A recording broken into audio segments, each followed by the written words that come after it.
2 महीने पहले धूमधाम से शादी हुई, फिर विदेश में हनीमून मनाया गया, फिर पति ने 50 लाख रुपए की डिमांड कर दी और फिर पत्नी ससुराल के बाहर धरने पर बैठ गई। ये किसी फिल्म की कहानी नहीं, बल्कि मुजफ्फरनगर में वकील पत्नी और आर्किटेक्ट पति की असल जिंदगी का हाई वोल्टेज ड्रामा है। 50 घंटे से अपने ससुराल के गेट के बाहर धरने पर बैठी वकील पत्नी को आखिरकार एंट्री तो मिल गई, लेकिन ये ड्रामा सभी की जुबान पर छा गया है। दरअसल वकील शालिनी और प्रणव की शादी इसी साल फरवरी के महीने में हुई। शादी के बाद दोनों हनीमून मनाने इंडोनेशिया गए। शालिनी ने आरोप लगाया कि शादी के बाद से ही ससुराली जन उसे पसंद नहीं कर रहे थे। हनीमून पर पति ने अजीब बर्ताव किया, बात तक नहीं की और सिर्फ 50 लाख रुपए दहेज मांगा। अब उसे ससुराल में एंट्री नहीं मिल रही है। साथ ही लड़की के चाचा ने भी ससुराल पक्ष पर बड़े आरोप लगाए हैं। 12 फरवरी को मेरी शादी हुई थी और 13 तारीख में मेरा प्रवेश हुआ था। 2 दिन फंक्शन थे, महिला संगीत और पिन्नी वगैरह और फिर पूजा पाठ वगैरह थी। उसके बाद 15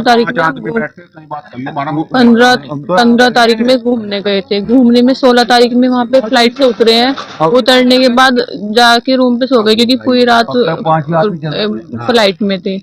उसमें फ्लाइट में भी अलग अलग, जाने में भी गाड़ी में आगे ड्राइवर के साथ बैठे गए, मैं पीछे अकेली बैठ के गई हूँ। फ्लाइट में भी दोनों की सीटें अलग अलग थी। उसके बाद 21 तारीख में मतलब 17 तारीख में बैठे, खाना खाने में बैठी थी। बैठती बोलते हैं कि तुमने फॉर्म भर लिया। मैंने कहा किस चीज का फॉर्म? तो मतलब फॉर्म मैंने कहा अभी नहीं भरा है, शादी की चीजों में बिजी थी। आप बोल रहे हो मैं अब भर लूंगी। अब फॉर्म वॉर्म की तो इतनी बड़ी कोई बात नहीं कह रहे हैं।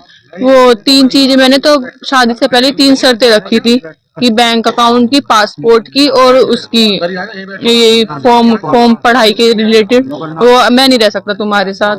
मैंने कहा और वो अगर मेरा घर मतलब घर को शादी में मेरा 1 करोड़ से ज्यादा रुपया लग गया। अगर तुम्हें घर में रहना है तो तुम्हें 50 लाख रुपए लेके आने पड़ेंगे।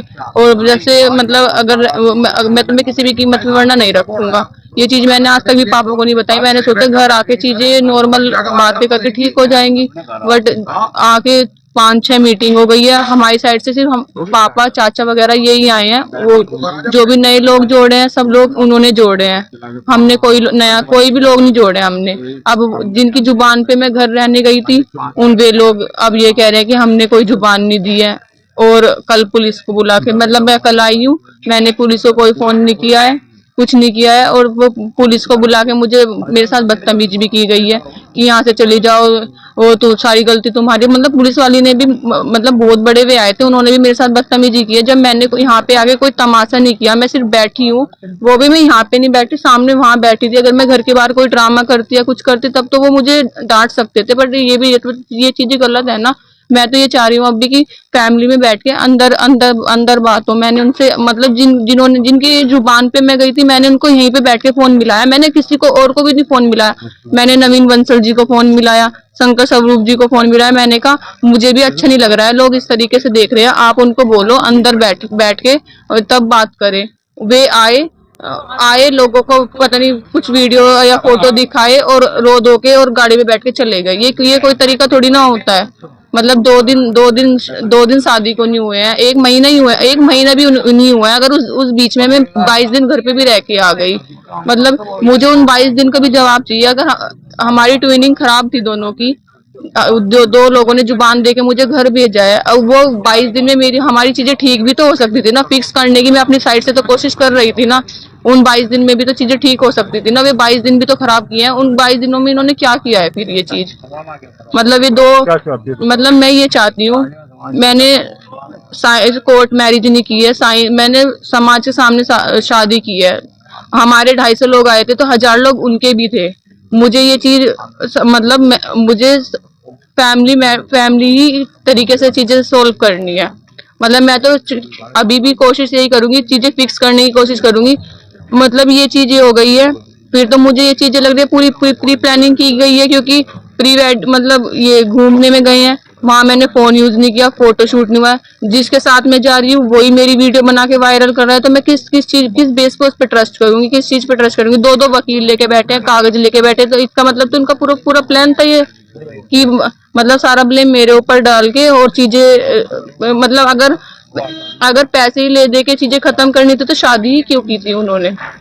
नहीं, हम पुलिस कंप्लेंट जाते ही नहीं, हम तो जाते हैं हमारी बेटी अपने घर में जावे। हमें तो ये है, हमारी लड़की परसों अपना बिना बताओ आगे हमारे से भी बता के अपना आगे बैठी, आपने पुलिस को बुला के धमकाने चाहा से, और सूटकेस का वो पड़ा गेट पे, आप देख लो तभी सूटकेस पे गेट पड़ा उसका, उन्हें ये देखना है। घर के बाहर भी बैठे। हाँ जी, 48 घंटे करीब हो गया, कोई सुनवाई नहीं है, गेट नहीं खोलते, बात नहीं करते। भाई कोई जवाब तो देंगे जब तो अच्छा लगेगा। भाई हम आम आलम लोग आए, चाहे वो कैसे ही है, रिश्ता मानो ना मानो, हम तो अपना रिश्ता मानते हैं उन्हें कि हमारे रिश्तेदार हैं, और आगे मान नहीं है। हमने बेटी ब्याह दिया तो ही नहीं किया है, पर्चा घर में रखो।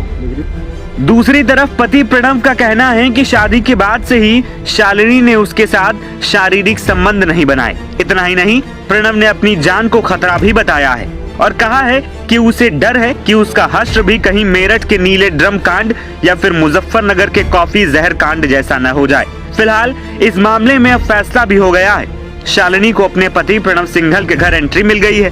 दरअसल ये पूरा विवाद होने पर शहर के कई सम्मानित जन आगे आए। इसी के साथ सपा, आरजेडी और भाजपा के नेता भी आगे आए और दोनों के बीच समझौता करवाया गया। इसी के साथ शालिनी को ससुराल में एंट्री मिल गई है और नई नवेली दुल्हन शालिनी का धरना भी खत्म हो गया है। लेकिन इस मामले ने सभी को हैरान कर दिया।